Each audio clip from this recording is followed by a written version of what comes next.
इस वीडियो में हम जनरल फिजियोलॉजी का चैप्टर 3 पढ़ेंगे, ट्रांसपोर्ट थ्रू सेल मेम्ब्रेन। तो इसमें हम देखते हैं basic mechanism of transport. Two types of basic mechanisms are involved in the transport of substances across the cell membrane. Substances को ट्रांसपोर्ट करने के लिए अक्रॉस द सेल मेम्ब्रेन यहाँ पे टू टाइप्स हैं, टू टाइप्स के बेसिक मैकेनिज्म्स हैं, passive transport mechanism and active transport mechanism.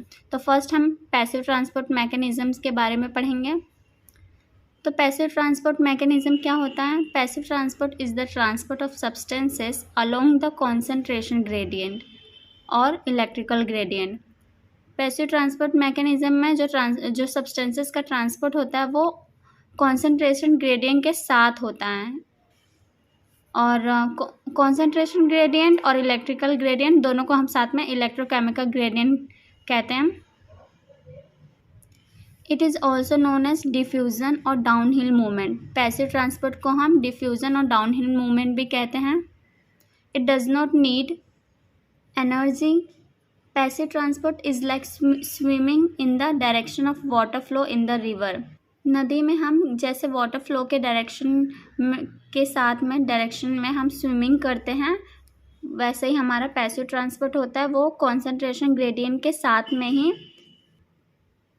होता है, इसलिए हम इसे पैसिव ट्रांसपोर्ट कहते हैं, क्योंकि इसमें हमें कोई एनर्जी की ज़रूरत नहीं पड़ती। Here the substances move from region of higher concentration to the region of lower concentration। यहाँ पर जो substances होते हैं वो higher concentration से lower concentration की तरफ move करते हैं। Diffusion is of two types। Diffusion दो type का होता है, namely simple diffusion और facilitated diffusion। Simple diffusion of substances occur either through lipid layer or protein layer of the cell membrane। Simple diffusion हमारा lipid layer के through और protein layer के through होता है सेल मेम्ब्रेन के, और facilitated diffusion हमारा with the help of carrier protein और ऑफ द सेल मेम्ब्रेन के कैरियर प्रोटीन के हेल्प से हमारा फैसिलिटेटेड डिफ्यूज़न होता है। दस डिफ्यूज़न इज ऑफ 3 कैटेगरीज। इस प्रकार हमारा डिफ्यूज़न 3 कैटेगरी का है।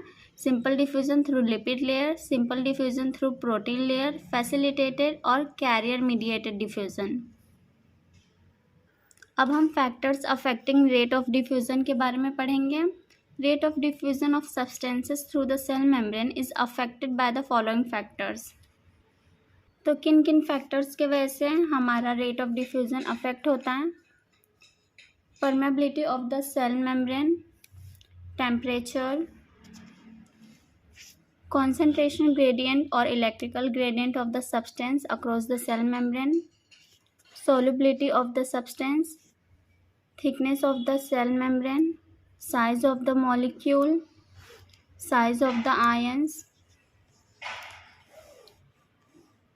and charge of the ions। यहाँ पर 8 फैक्टर्स दिए हैं, इसमें से हम 5 को अच्छे से याद रखेंगे। तो फर्स्ट हम देखते हैं permeability of the cell membrane.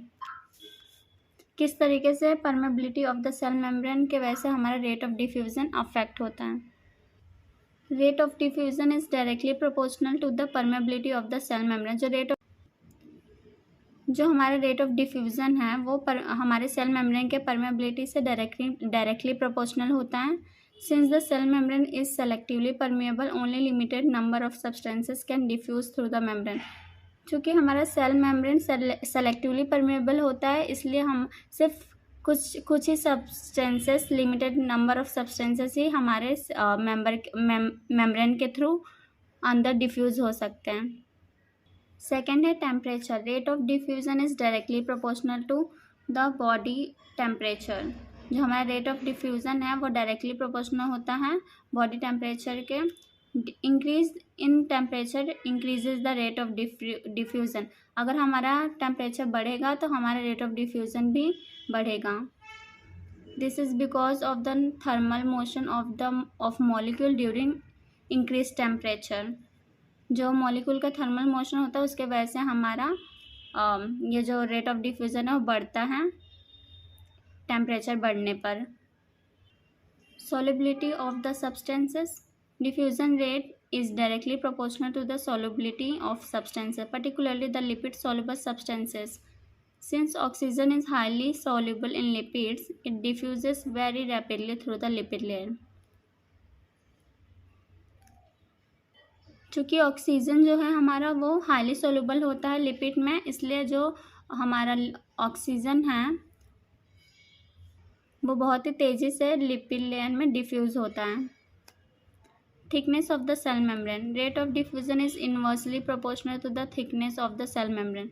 If the cell membrane is thick, diffusion of the substances is very low. हमारा rate of diffusion cell membrane के थिकनेस से इनवर्सली प्रोपोर्शनल होता है, तो इसलिए सेल मेम्ब्रेन अगर थिक होगा तो रेट ऑफ डिफ्यूजन हमारा कम होगा. Size of the molecule. Rate of diffusion is inversely proportional to the size of the molecule. Thus, the substances with smaller molecule diffuse rapidly than the substances with larger molecule. चूँकि rate of diffusion हमारे inversely proportional है size of the molecule के size से, इसलिए अगर हमारा smaller size होगा molecule का तो वो रैपिडली डिफ्यूज़ होगा, और अगर लार्ज साइज का मॉलिक्यूल होगा तो फिर वो स्लोली डिफ्यूज़ होगा. तो हमने देखा thickness of the cell membrane and size of the molecule, ये दोनों इन्वर्सली प्रोपोर्शनल है रेट ऑफ डिफ्यूज़न के. And solubility of the substance and temperature और permeability of the cell membrane, ये सब इन्वर्सली डायरेक्टली प्रोपोर्शनल है हमारे सेल रेट ऑफ डिफ्यूज़न से. सो इस वीडियो में हम इतना ही पढ़ेंगे. नेक्स्ट वीडियो में हम इसके आगे कंटिन्यू करेंगे. तब तक के लिए बाय बाय, मिलते हैं नेक्स्ट वीडियो में.